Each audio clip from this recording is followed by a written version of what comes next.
Ayan. Kahit na palagi tayong nag-aaway, palagi tayong hindi nagkakaintindihan, pero andyan pa rin yung understanding ng mami sa'yo. Ang wish ko lang, ayan na naman, ang pagiging, madali kang magalit, no? Huwag sanang ganyan, anak. Tapos, mag-aral. Hindi yung sasabihin mo sa akin, alam mo na yan. Tapos, wala kang kukunti na makukuha mo sa exam. Sana anak ko, si Zane, makinig.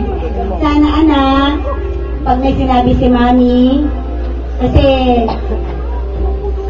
kung nagsasama tayong dalawa, magkasama tayong dalawa, grabe yung ating banding. Ano, nafe-feel mo ba yun? Nako, nafe-feel mo ba yun? Ayun. So, wish ko lang ay panatilihin mo yung pagiging sweet mo. Sweet kasi si Zane.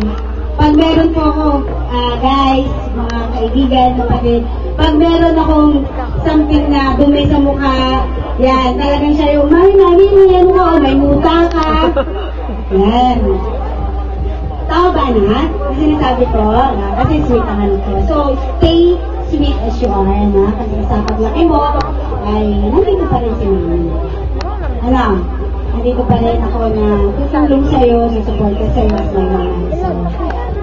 So, sana, yun din, sabi natin, yun, dapat maging may takot tayo, matakot ka sa Diyos. Anak, huwag kang gagawa ng hindi maganda. Okay, so yun lang ang wish ko, and I would like also to take this opportunity na magpasalamat sa inyo lahat kasi it's a 7th birthday of our one and only baby girl, one and only child. Yung mga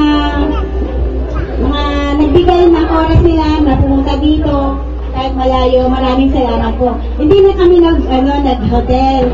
Kasi gusto namin na makita din yung perseverance din ng inyong pagturing sa amin na pumunta pa rin dito sa bahay namin. At salamat dahil ay nandito rin yung mga parents ng mga kaklase ni Susan, si Ate Irene, si Ate Judy, and tapos yung mga iba. Tapos, yung mga ibang mga bisita, malabo kasi matakaw, no? May pasensya na.